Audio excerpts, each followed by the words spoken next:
Good morning guys. तो चलिए start करते हैं आज के यानी कि 3 अगस्त के इंपॉर्टेंट करंट अफेयर्स को। तो इस प्रश्न में आपसे पूछ रहे हैं कि देश के पहले हाइड्रोजन ईंधन उद्योग की स्थापना ये कहां पे की जाएगी। तो आंसर होगा झारखंड में। तो अभी झारखंड के जो मुख्यमंत्री हैं हेमंत सोरेन, अभी इन्होंने जमशेदपुर में देश के पहले हाइड्रोजन ईंधन उद्योग की स्थापना को मंजूरी दे दी है। तो यहाँ पे हाइड्रोजन फ्यूल से चलने वाले इंजन और बैटरी सिस्टम बनेंगे और इनका निर्माण कौन करेगी? एक कंपनी करेगी जिसका नाम है green energy solution private limited, जो कि टाटा मोटर्स और एक अमेरिका की कंपनी है कमिंस, ये इन दोनों का संयुक्त उद्यम यानी कि जॉइंट वेंचर है। अब आप लोग बिल्कुल ध्यान से सुनना, बहुत इंपॉर्टेंट जानकारी मैं आपको दूंगा, बहुत इंपॉर्टेंट पॉइंट्स का रिवीजन कराने वाला हूं। तो मतलब हाइड्रोजन से संबंधित जो भी इंपॉर्टेंट क्वेश्चंस आपने करंट अफेयर्स में पढ़े होंगे या जो भी स्टैटिक प्रश्न यहां से बनते हैं वो मैं आपको रिवाइज कराऊंगा। बिल्कुल अगर बेसिक से शुरुआत करें तो हाइड्रोजन के खोजकर्ता किन्हें कहा जाता है? हेनरी कैवेंडिश को। आपको पता है विश्व में पहली हाइड्रोजन ट्रेन कहां पे चली थी? जर्मनी में। और भारत में पहली चलेगी, इस साल के एंड तक चल जाएगी, कहां पे? हरियाणा में। और एशिया की पहली ट्रेन चली थी, हाइड्रोजन संचालित ट्रेन चली थी चाइना में, जो विश्व की। बाकी अगर आपसे पूछे कि भारत का पहला हाइड्रोजन इंटरनल कंब्यूशन इंजन ट्रक ये बनाया रिलायंस ने। और भारत सरकार पहला वेस्ट टू हाइड्रोजन प्लांट कहाँ पे बनाएगा? पुणे में, पुणे महाराष्ट्र। और अभी एनटीपीसी ने कवास सूरत में भारत का पहला ग्रीन हाइड्रोजन ब्लेंडिंग ऑपरेशन शुरू किया था। भारत का पहला शुद्ध हरित हाइड्रोजन प्लांट ये शुरू हुआ असम में। और भारत का पहला बायोमास आधारित हाइड्रोजन प्लांट ये कहां पे स्थापित हुआ? मध्य प्रदेश के खंडवा जिले में। और साउथ कोरिया ने दुनिया का सबसे बड़ा hydrogen fuel cell power plant का उद्घाटन किया था, ये भी याद रखना। अच्छा, वैसे हाइड्रोजन के कितने समस्थानिक यानी कि आइसोटॉप्स होते हैं? 3 होते हैं। आइसोटॉप्स का मतलब हो गया मतलब जिनकी परमाणु संख्या तो समान होती है पर परमाणु भार अलग अलग होता है। जैसे कि 1H1 इसको कहते हैं प्रोटियम, एक है 1H2 ये है ड्यूटेरियम, और एक है 1H3 ये है ट्राइटियम, जिनका एटॉमिक नंबर तो सेम है लेकिन एटॉमिक मास अलग अलग है। आइसोटॉप्स कहलाते हैं समस्थानिक। तो ये ध्यान रखना। बढ़ते हैं आगे। चलिए फिर बताइए, अभी हाल ही में किस राज्य की पछवाई पेंटिंग को जीआई टैग मिला? तो आंसर होगा राजस्थान। एक्चुअली में अभी कई प्रोडक्ट्स को, कई उत्पादों को जीआई टैग मिला है, जिसमें पहले हम अगर शुरुआत करें, बात करें प्रश्न की, तो राजस्थान के नाथ द्वारा में बनाई जाने वाली ये पछवाई पेंटिंग है जिसको अभी जीआई टैग दिया गया है। इसके अलावा तमिलनाडु के 3 प्रोडक्ट्स हैं। एक है जदेरी नाम कट्टी, ये हाई सिलिकेट खनिज से बनी मृदा है जिसका उपयोग मंदिरों में होता है तिलक वगैरह लगाने में। एक है कन्याकुमारी मेटा केला। इस केले की खास बात क्या है? इसका जो निचला हिस्सा होता है वो मगरमच्छ के मुंह के आकार का होता है, इसलिए इसे क्रोकोडाइल फिंगर बनाना भी कहते हैं। और एक यहीं की है चेदी बट्टा साड़ी। तो ये तमिलनाडु के 3 प्रोडक्ट्स हो गए जिनको जीआई टैग मिला। इसके अलावा आगरा से चमड़े के जूतों को जीआई टैग मिला। कश्मीर के मुश्क बुदजी चावल को जीआई टैग मिला। जम्मू कश्मीर का राचौरी चिक्करी लकड़ी शिल्प को जीआई टैग मिला। गोवा का ये बैंगन है अगसेची वेंगिम, इसको जीआई टैग मिला। एक गोवा के सत शीरो भेनो, जिसे ओकारा के नाम से भी जाना जाता है, ये गोवा की एक सब्जी फसल है, इसको भी जीआई टैग मिला है। देखो जीआई मतलब होता है ज्योग्राफिकल इंडिकेशन। अधिनियम है 1999 का जो लागू हुआ था 2003 में। पहली बार जीआई टैग मिला था सन 2004 में पश्चिम बंगाल की दार्जिलिंग टी को। वैसे इससे पहले आपने पढ़ा होगा अभी तमिलनाडु के औथूर पान के पत्तों को जीआई टैग मिला था। उत्तर प्रदेश के अमरोह ढोलक को, मैनपुरी तारकशी को, बनारसी पान को, बनारसी लंगड़ा आम को जीआई टैग मिला। अभी मध्य प्रदेश की गोंड पेंटिंग को जीआई टैग मिला। और जम्मू कश्मीर की बसोहली पेंटिंग को भी जीआई टैग मिला। बिहार का मरचा चावल हो गया। छत्तीसगढ़ के धमतरी जिले के नागरी दूबरा चावल को जीआई टैग मिला। मध्य प्रदेश के रीवा जिले के सुंदरजा आम को और मध्य प्रदेश के मुरैना जिले की गजक को जीआई टैग मिला। और अभी हिमाचल प्रदेश की कांगड़ा चाय को यूरोपीय जीआई टैग मिला था। ये अलग से पॉइंट है, इसको ध्यान रखना आप। बढ़ते हैं आगे। अच्छा, एक प्रश्न का उत्तर और दे जाओ। किसी भी प्रोडक्ट को अगर जीआई टैग मिलता है तो कितने सालों के लिए वो रहता है, 10 साल या 20 साल के लिए? ये आप बताओ, मैं आपको कई बार बता चुका हूं। अभी हम बढ़ते हैं आगे। चलिए फिर बताइए, अभी हाल ही में किस राज्य सरकार ने प्राणवायु देवता पेंशन योजना शुरू की? तो आंसर होगा हरियाणा। तो अभी हरियाणा सरकार ने ये प्राणवायु देवता पेंशन योजना को शुरू किया। अब इसमें होगा क्या? तो राज्य में 75 साल से अधिक उम्र के पेड़ों की देखभाल व परवरिश करने वालों को पेंशन दी जाएगी। पेंशन के रूप में कितनी राशि मिलेगी? यही तो इंपॉर्टेंट है हमारे लिए। 2500 रुपये, लेकिन महीना नहीं, 2500 रुपये सालाना। तो मतलब अगर आप हरियाणा में रहते हो और आपके घर में, आपके आंगन में 75 साल पुराना कोई वृक्ष है, तो आपको उसकी देखभाल करने के लिए सरकार आपको 2500 रुपये देगी। और इस प्रकार की स्कीम लागू करने वाला हरियाणा देश का पहला राज्य है। अब आप कह सकते हो कि इस योजना का उद्देश्य क्या होगा?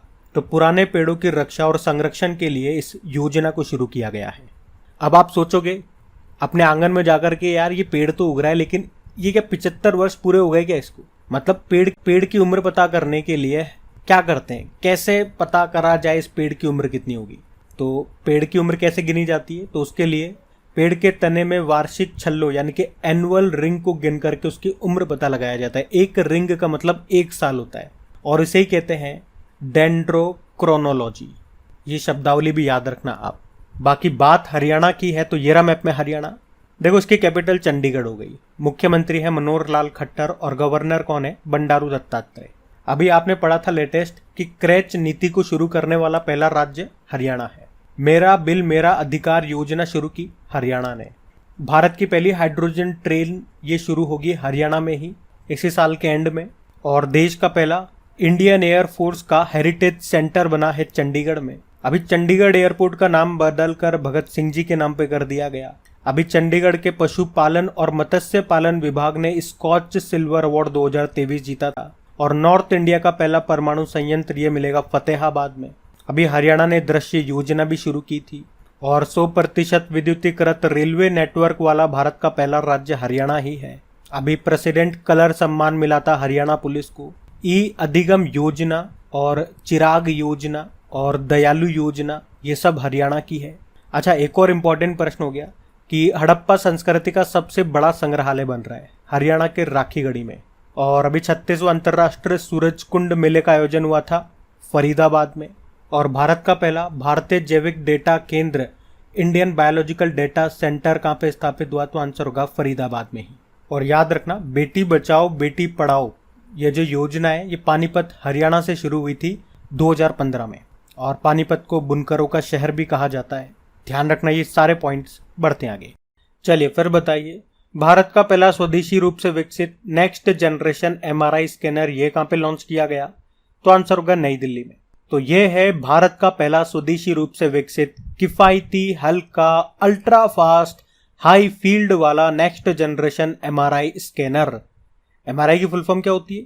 ये भी एक प्रश्न हो गया। मैग्नेटिक रेजोनेंस इमेजिंग, जिसे अभी नई दिल्ली में लॉन्च किया गया। किसने लॉन्च किया? तो हमारे केंद्रीय मंत्री जितेंद्र सिंह ने।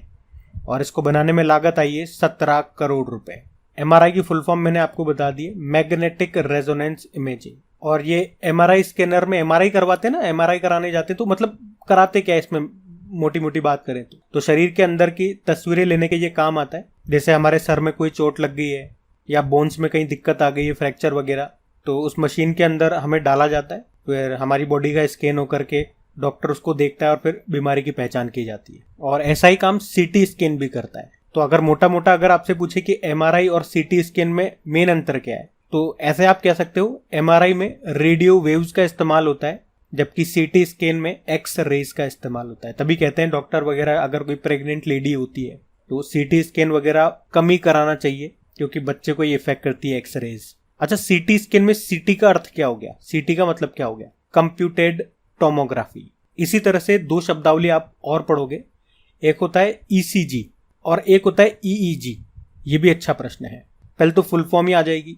ECG की फुल फॉर्म क्या होती है? इलेक्ट्रोकार्डियोग्राम।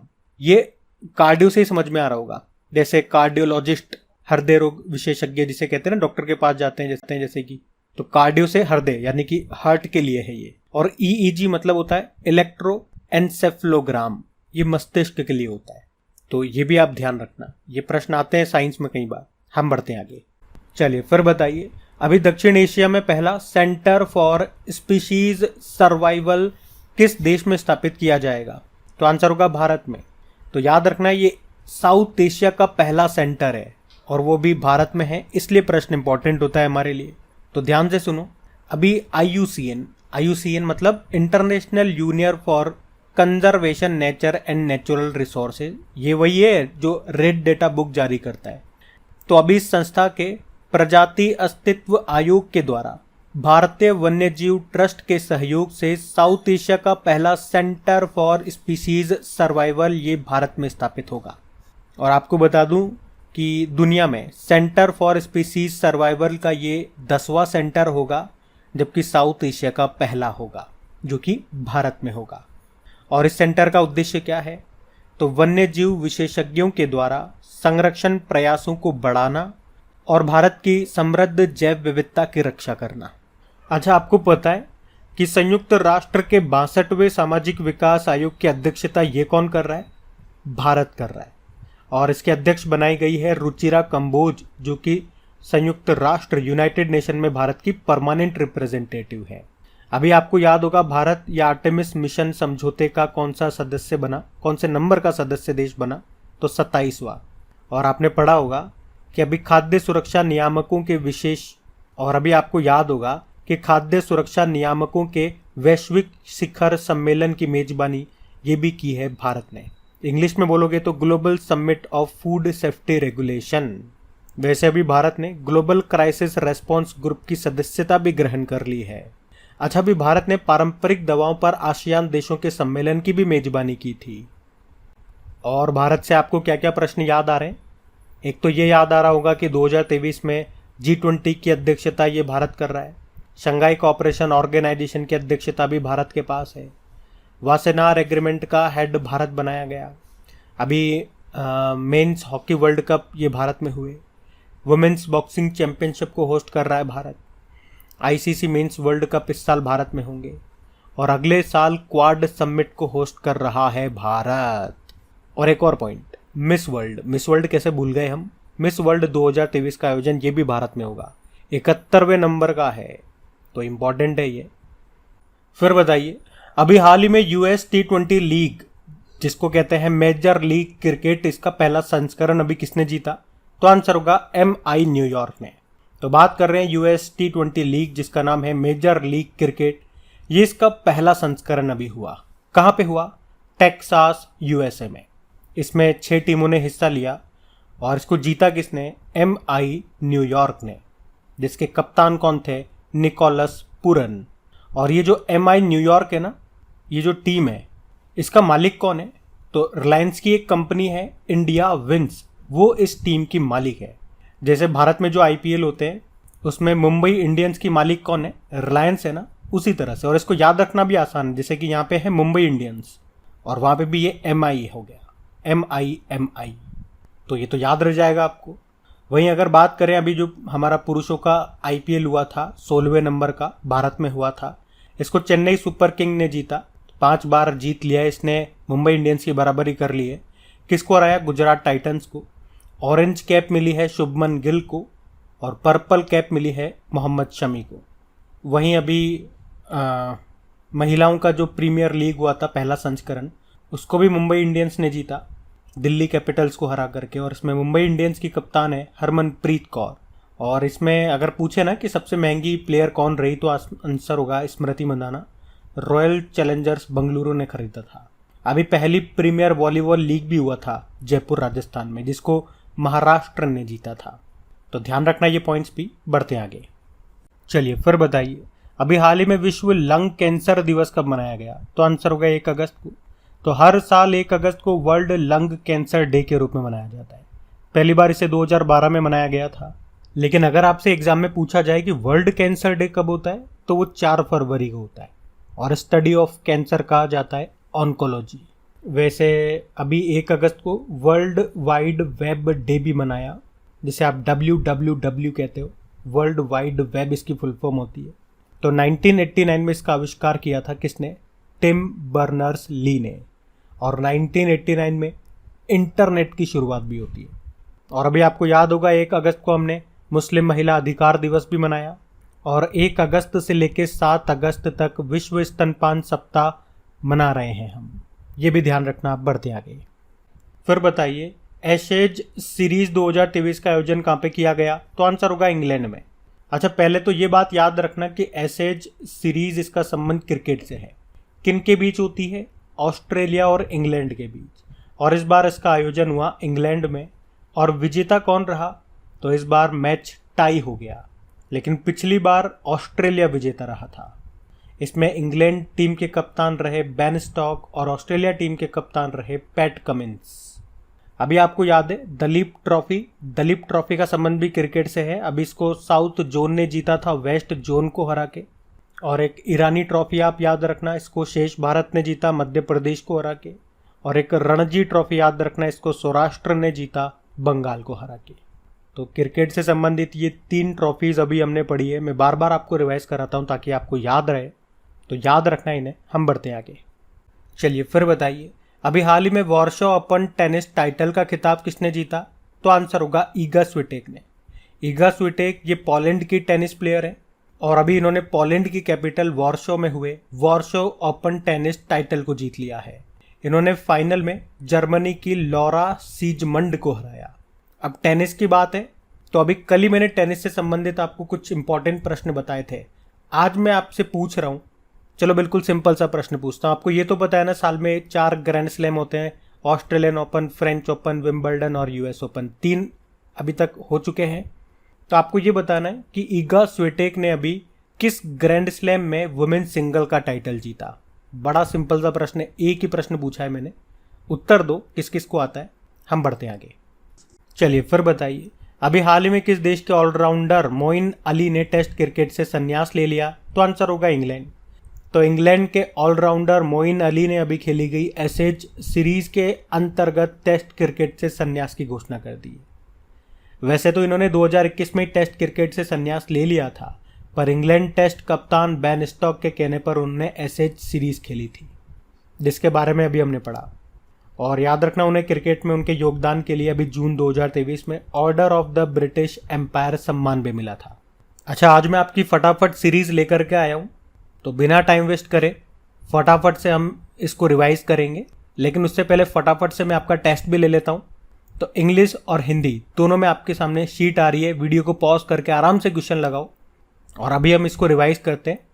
आप अपने आंसर भी देख लेना और मुझे बताना कितने आपके आंसर सही रहे और कितने गलत। तो पहला प्रश्न पूछा था कचाई लेमन महोत्सव ये कहाँ मनाया जाता है? तो आंसर होगा मणिपुर में।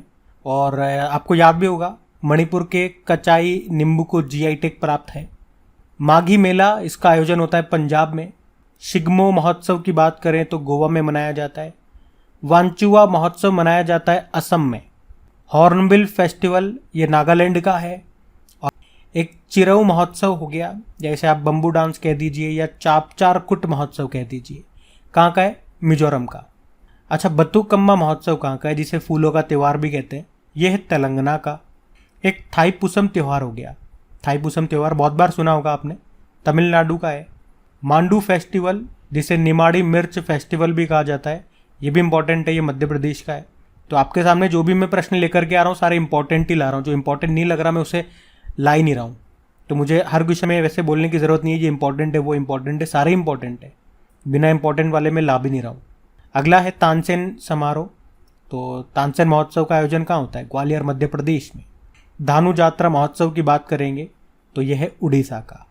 वैसे मुझे लगता है सबके सभी इसमें राइट होंगे, फिर भी बताओ 11 में से कितने प्रश्न आपके सही हुए और कौन कौन सा आपका गलत हुआ। एक बार आप कमेंट बॉक्स में लिखोगे ना, कि जैसे कि आपका मान लो ये वाला गलत हो गया, वांचुआ महोत्सव वाला मेरा गलत हो गया, इसका आंसर है असम। अगर आप ऐसे लिखोगे तो आप यकीन मान के चलो ये इसी बार गलत हुआ है, अगली बार ये आपका गलत नहीं होगा। तो आप कोशिश करो, अगर मुझे कमेंट में लिख करके बताओ तो इसमें मेरा फ़ायदा नहीं है, आप भी का फ़ायदा है अल्टीमेटली, इसलिए मैं आपको लिखने की बोलता हूँ। कम से कम इस बहाने आप लिखोगे तो सही। तो आपसे लिखवाने के पीछे फैक्ट मेरा ये है। अभी मैं आपको कल के करंट अफेयर्स का भी क्विक रिवीजन करवा देता हूँ। तो पहला प्रश्न पूछा था मुस्लिम महिला अधिकार दिवस कब मनाया? 1 अगस्त को।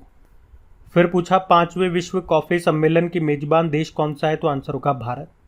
फिर पूछा विश्व स्तनपान सप्ताह 2023 की थीम क्या है? Let's make breast feeding and work. फिर पूछा अभी किसने कॉरपोरेट ऋण बाजार विकास कोष की स्थापना करने की घोषणा की? तो आंसर होगा सेबी ने। फिर पूछा कि अभी हाल में कौन सा शहर भारत का पहला सेप्टिक टैंक मुक्त शहर बनने जा रहा है? तो आंसर होगा नवी मुंबई। फिर पूछा अटलांटा ओपन का खिताब किसने जीता? टेलर फ्रिट्ज ने। फिर पूछा अभी किसने टॉर्नेओ डेल सेंटेनारियो 2023 का खिताब जीता? तो भारत ने, भारतीय महिला हॉकी टीम ने। फिर पूछा अभी किस देश के तेज गेंदबाज स्टुअर्ट ब्रॉड ने संन्यास की घोषणा कर दी? तो आंसर होगा इंग्लैंड। फिर पूछा अभी 16 आना बबलू ये किस भारतीय फुटबॉलर की आत्मकथा है? तो सुब्रत भट्टाचार्य। और किसने बेल्जियम ग्रैंड प्री का खिताब जीत लिया? तो आंसर होगा मैक्स वर्स्टैपेन। और सेशन को अभी तक आपने लाइक नहीं करा तो लाइक कर देना, शेयर नहीं करा तो शेयर जरूर करना। क्रिक एग्जाम एप्लीकेशन कहाँ मिलेगी? डिस्क्रिप्शन बॉक्स में लिंक दिया हुआ है। अब होमवर्क प्रश्न देखते हैं और सेशन एंड करते हैं। तो कल की वीडियो में आपसे पूछा था कि इंडिया जस्टिस रिपोर्ट 2022 में शीर्ष राज्य कौन सा है? तो आंसर होगा कर्नाटक। आप सभी ने प्रश्न का बिल्कुल सही उत्तर दिया। अब ये रहा आज का आपका होमवर्क प्रश्न।